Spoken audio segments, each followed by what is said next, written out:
누가복음의 말씀 우리 함께 봉독했습니다. 사복사화 네 가지 복과 네 가지 저주, 네 가지 화에 대한 말씀이 오늘 본문에 담겨져 있는 내용이죠. 비슷한 말씀을 우리는 마태복음에서도 만날 수가 있습니다.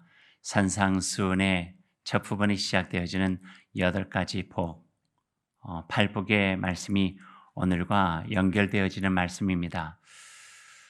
복에 대한 그 말씀을 준비하면서 성경 안에 복이라고 하는 단어가 매우 소중하게 다루어지고 또 많은 곳에서 다루어지는 것을 알게 되었습니다. 그럼에도 불구하고 우리는 복에 대한 때론 선입견, 편견, 그리고 성서적이 아닌 세상적인 복의 개념을 가지고 우리 신앙을 살아가게 된다고 하는 것을 알게 되었죠. 그래서 이런 생각했어요. 이건 조금 더 깊게 다루면 좋겠다 해서 오늘은 누가복음을 중심으로 하지만 전체적인 성서에 있어서의 복에 대한 이야기를 서론적인 모습으로 나누게 되고 3월과 4월 8번에 걸쳐서 오늘 누가복음 사복사화와 또 산상수훈에 있는 팔복의 말씀을 연결해서 진정한 참된 행복이 무엇인가, 성서에서 보여주고 있는 복이 어떤 것인가 하는 것들을 좀 깊게 다룰 수 있는 기회도 가져보려고 합니다. 오늘은 이 복에 대한 성서적인 의미를 여러분과 함께 나눠보겠습니다. 기독교는 복의 종교예요. 복을 굉장히 중요하게 여기는 종교라 하는 말씀입니다. 우리 가끔 이런 말씀도 하시죠. 예수 믿어 복 받으세요. 어떠세요? 좋죠? 맞아요. 하지만 그 복의 의미가 세상적으로 이야기하고 있는 복과는 조금 다른 의미가 성서 속에서 우리에게 보여주고 있다 하는 말씀이죠. 세상의 방과는 좀 다른 복을 성경은 우리에게 보여주고 계십니다. 창세기 처음을 보더라도요. 창세기 12장에서 아브라함 첫사람을 하나님께 선택해서 이 세상에 미션을 주실 때에 내가 너에게 복을 주어 복의 근원이 되게 하겠다. 이렇게 말씀을 해주고 계세요. 그러니까 그 복, 하나님께서 허락하신 복이에요. 시편을 보더라도 150편이나 되는 굉장히 장대한 시편 중에 문을 여는 것 같은 시편 1편의 첫 시작이 복이라고 하는 걸로 시작됩니다. 복 있는 사람은 이라고 시작되고 있죠. 그래서 복에 대해서 온전하게 알기를 원하시는 하나님의 마음이 성경 속에 담겨져 있는 것이죠. 이것뿐만 아니라 성경에 보면은요, 이곳저곳에 복에 대한 부분이 꽤 많이 나와요. 사람들 많이 좋아하는 말씀이 신명기에 들어와도 복을 받고 나가도 복을 받고 이 광주리에도 복이 있고 저 광주리에도 복이 있고 복 안 좋아하는 사람이 어디 있겠어요. 하지만 성서에서 보여주고 있는 복에 대한 어떤 모습들을 우리가 바로 알 때 진정한 복을 추구하며 살아갈 수 있겠다 생각이 됩니다. 성경에 나오는 복이라고 한 단어를 보면은요, 구약이 쓰여진 히브리어로 보면은 아슈레라고 하는 단어를 썼고, 또 신약이 쓰여졌던 헬라어를 보게 되면은 마카리오스라고 하는 단어를 사용하고 있어요. 이 원어를 이야기하고 있는 것은 이게 명사가 아니라 형용사로 쓰여졌대요. 그러니까 명사는 이런 어떤 사물 같은 것을 해서 복을 줄 수도 있고 복을 받을 수도 있고, 근데 형용사라고 하는 것은요, 어떤 상태를 이야기할 때 형용사적인 모습으로 표현할 수가 있는 거죠. 그래서 성서 속에 이야기하고 있는 것을 복을 이렇게 좀 풀어보면은 이런 의미예요. 하나님 안에서 감출 수 없는 기쁨과 행복으로 인해 가슴이 벅차고 삶이 충만한 상태, 이게 복이에요. 그러니까 복이 있다 하는 것은 어떤 걸 가졌다라고 하는 소유의 개념이 아니라 하나님 안에서 누릴 수 있는 기쁨, 은총, 충만한 상태, 이것을 복이라고 표현할 수가 있다 하는 것이죠. 새해 되면은 우리가 익숙하게 하는 인사말이 새해 복 많이 받으세요 그러거든요. 그러니까 복 많이 받는다, 복을 준다, 다 명사적 개념인데요. 성경적으로 인사말을 해본다면 이게 더 좋은 표현일 것 같아요. 복되게 살아가세요. 새해는 복이 되는 삶을 살아가세요. 복되게 하나님 안에서 기쁨과 은총이 충만하여 이런저런 어려움이 있다 할지라도 넉넉히 이겨내면서 주님 안에서 또 다른 결실을 맺는 귀한 삶을 살아가기를 소망합니다. 이게 새해 우리가 나눌 수 있는 성서적 인사 말이 될 수도 있을 것 같습니다. 또 하나 우리에게 익숙한 복이 그 예배를 마칠 때 하는 축복 기도 있어요. 축복 기도. 빌 축자에다가 복복자를 쓰고 있죠. 축복합니다. 그래서 하나님의 복이 당신에게 있기를 빕니다. 예수 그리스도의 복이 당신에게 있기를 빕니다. 하는 그런 의미가 축복 기도에 담겨져 있어요. 그러니까 제가 축복 기도를 마지막에 한다 할지라도 예배를 마치고 이제 현실 세상으로 나아가는 성도들에게 나가게 되면은 우리가 맞닥뜨릴 수밖에 없는 여러 가지 어려운 상황들, 삶의 모습들, 불안함들 그런 것이 있지만 성부, 성자, 성령 하나님께서 여러분의 마음을 지켜주시고 함께 하심으로 인하여서 넉넉히 이겨내면서 살아갈 수 있는 귀한 삶을 살아가십시오라고 축복하고 있는 거죠. 그게 바로 축복 기도라고 표현할 수 있을 것 같습니다. 이 축복과 비슷한 단어가 하나가 있어요. 유사 축복인데요. 바로 기복이라고 하는 거예요. 기복. 복을 구하는 거. 그래서 한 교회가 기복신앙에 있으면 안 된다. 뭐 이런 이야기도 많이 하고 있죠. 그 기복신앙을 사전에서 찾으면요. 이렇게 표현이 되어져 있어요. 기복신앙은 본인에게 득이 되는 복을 바라는 신앙 형태를 말하며 산신, 부처님, 하느님 등 힘이 있다고 믿는 막연한 대상에게 소원을 비는 것을 뜻한다. 이게 기복신앙이래요. 예전에 들었던 이야기예요. 어떤 분이 교회 등록해서 그 교회 생활을 시작했어요. 어떻게 교회 오셨어요? 그러니까 어려움이 많아가지고 예수 믿는다고 하면 예수 믿으면 다 해결된다 그래서 교회 왔어요. 근데 한 5년 있다가 다른 데로 간 거예요. 5년 동안 열심히 예수 믿었는데 해결이 안 되더래요. 그래서 절로 가게 된 거예요. 근데 절에 가서도 몇 년 있다가 또 다른 데로 갔대요. 그러니까 그분은 진정한 신앙의 삶을 살려고 하는 것이 아니라 내게 잘 돼주는 거, 나를 잘 되게 하는 거라면은 그 어떤 것도 해보겠다고 하는 그 마음이 있는 거죠. 그게 바로 기복이라는 게 기복. 한국 기독교인에 대해서 이렇게 표현한 것을 제가 본 적이 있습니다.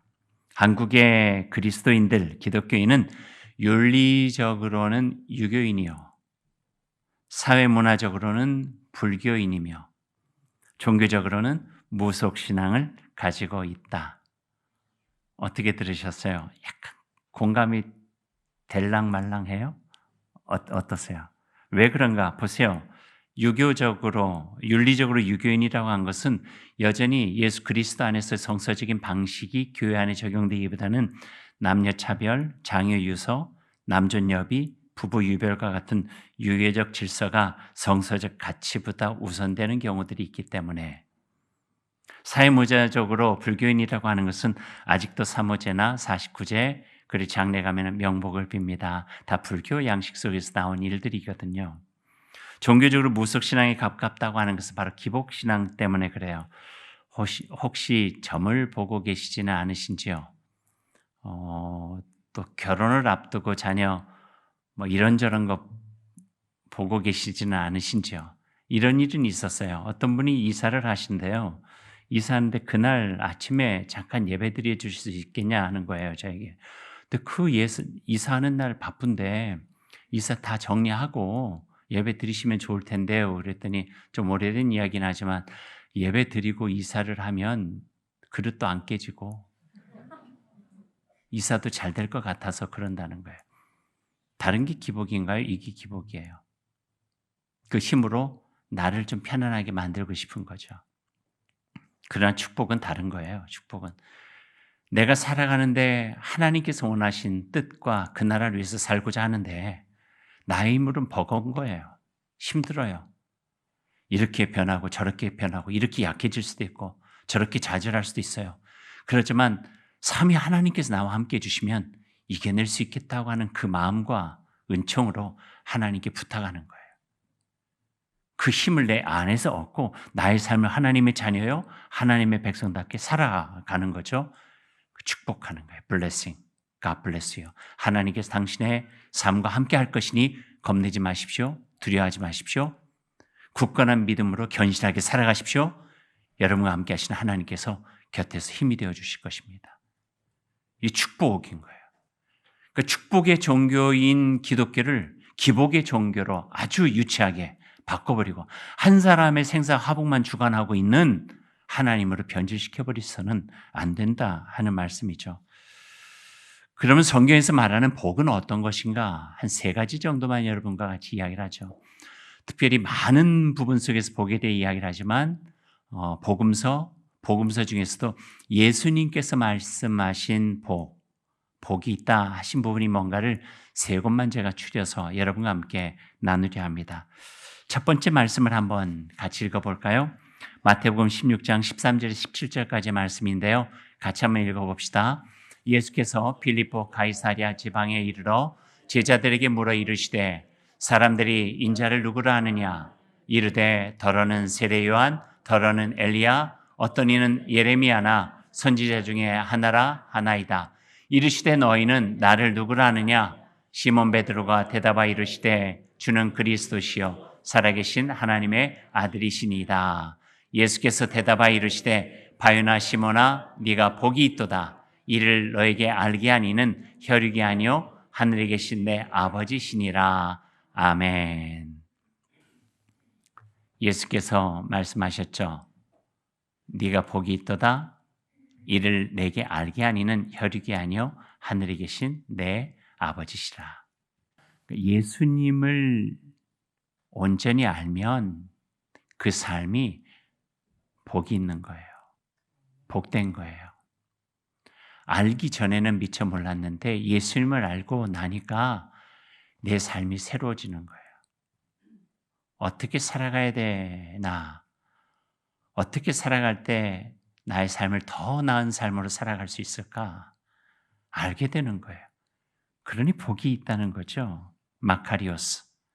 더할 나위 없는 행복한 마음으로 가슴이 벅차고 비교할 수 없는 기쁨과 행복을 누리게 되는데 예수님을 온전히 알게 되므로 내게 위로를 주시는 그분 예수, 힘들 때 평강을 주시는 분 예수, 내 안에 들어와 정말 깊은 절망을 희망으로 가꾸어 주시는 분 예수, 마지막에 십자가에서조차도 한 방울 땀, 피 다 흘려내면서까지도 나를 사랑해 주신 분 예수, 그 예수를 내가 아니 나의 삶에 또 다른 희망과 내가 어떻게 살아가야 되는 걸 알게 되고 세상은 나를 손가락질할지라도 나를 존귀하게 여겨주신 예수 그리스도 안에서 나의 삶이 귀해지고 예수를 아는 것이 복이라. 지난주일 설교에 표현했던 것으로 요약을 해보면요. 인격적 만남이에요. 예수님을 인격적으로 깊이 만날 때 그분과 진지한 사귐이 있을 때 나의 삶 속에 이전에 느끼지 못했고 경험하지 못했던 것들이 차오르며 복 있는 삶을 살아갈 수 있게 된다고 오늘 말씀해 주시는 거죠. 두 번째 말씀도 한번 읽어보죠. 요한복음 13장 12절에서 17절까지의 말씀인데요. 같이 한번 읽어볼까요?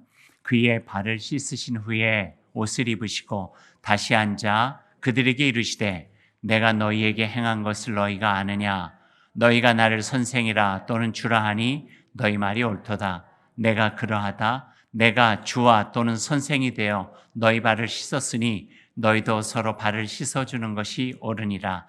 내가 너희에게 행한 것 같이 너희도 행하게 하려 하여 본을 보였도다. 내가 진실로 진실로 너희에게 이르노니 종이 주인보다 크지 못하고 보냄을 받은 자가 보낸 자보다 크지 못하나니 너희가 이것을 알고 행하면 복이 있으리라. 아멘. 너희가 이것을 알고 행하면, 따라해 보십시다. 행하면. 아는 것이 복이라 하셨는데 이제 한 걸음 더 나가서 아는 것을 알고 행하면 복이 있다는 거예요. 그러니까 복에 만약에 수치가 있다면 알므로 누릴 수 있는 복이 한 5 정도 된다면 행함을 통해서 누릴 수 있는 복은 7, 8 더 높다는 거예요. 아는데 그치지 말고 이제는 행하라. 예수님께서 제자들의 발을 씻겨 주시면서 하신 말씀이죠. 주님의 삶을 따라 그분의 제자로 살아갈 때 더할 나위 없는 복된 모습이 되어 가슴도 벅차고 마음도 기쁘고 참된 행복 속에 살아가게 될 것이다. 여러분 경험하시잖아요. 아주 작은 선한 일이, 착한 일이 우리의 마음을 얼마나 기쁘게 하고 보람되게 하는지 몰라요. 그렇지 않아요? 좋은 일 했어요. 괜히 내가 자신이 뭐가 된 것처럼 뿌듯해요. 예수 그리스도께서 보여주신 그 선한 일, 때로는 우리가 할 수 있는 그 선을 넘어서 하나님의 나라 이루어간 더 복된 일을 하면서 살아가게 되면 우리의 삶이 더욱더 풍성하게 되고 하늘 은총 가운데 살아갈 수 있는 기쁨이 가득 찬 복된 상태, 복 있는 삶을 살아갈 수 있다. 이렇게 말씀해 주고 계세요. 오늘 이 본문 말씀을 어떤 분이 그림으로 그렸어요.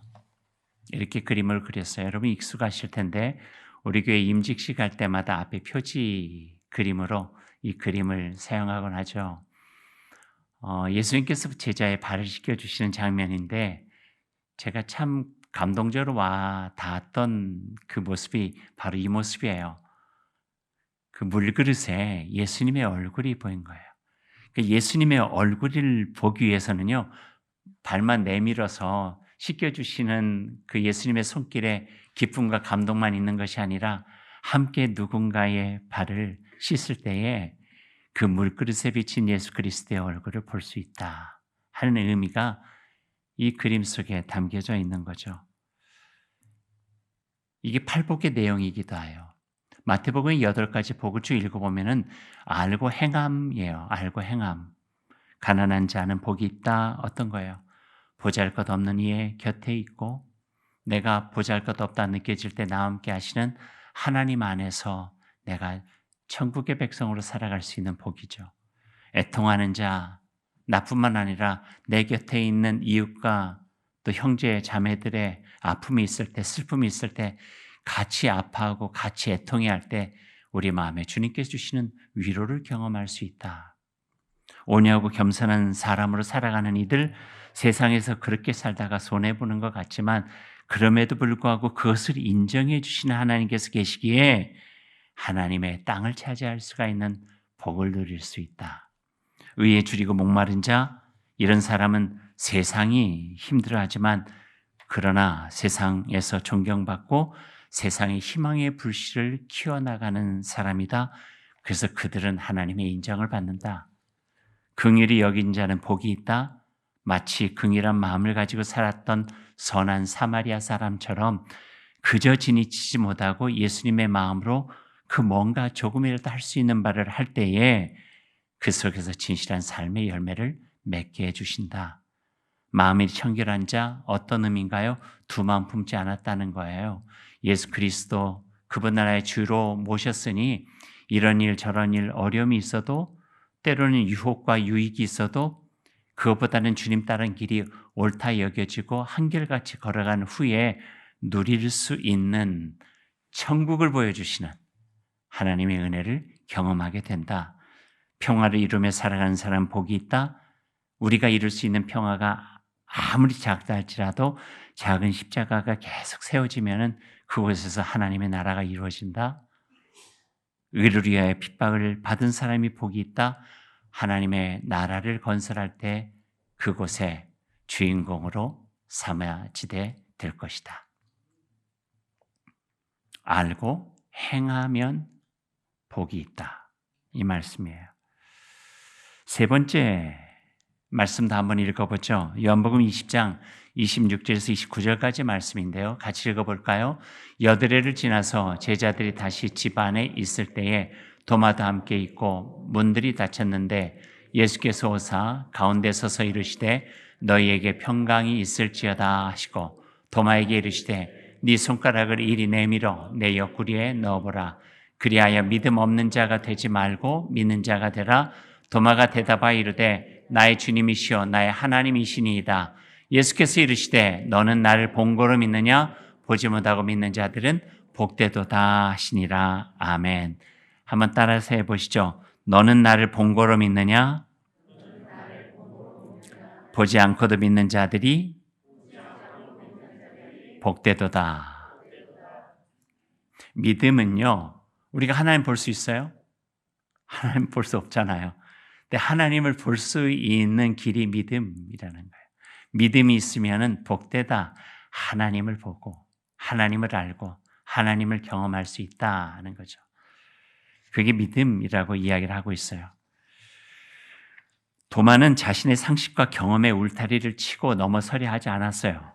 그런데 하나님께 친절하게 다가오셔서 울타리하고 벽을 다 넘어뜨려 주시고 자신의 옆구리까지 보여주시면서 도마를 믿음의 세계로 인도해 주셨죠. 그러면서 하신 말씀이 보지 않고 믿은 자가 복되다.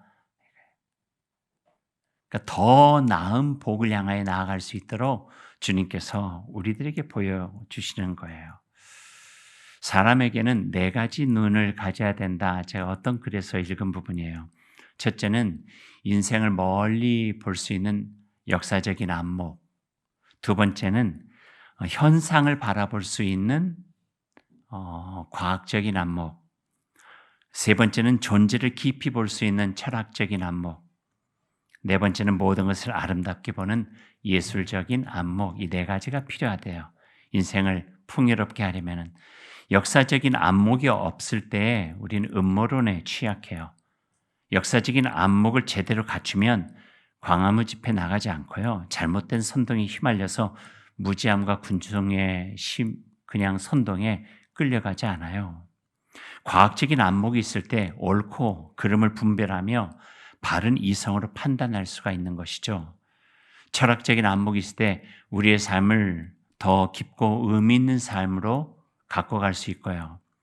예술적인 안목은 우리의 삶을 풍요롭고 기쁨과 감격과 경이로운 세계 속에 살아갈 수 있는 보다 더 충만한 그 은총을 경험할 수 있게 됩니다.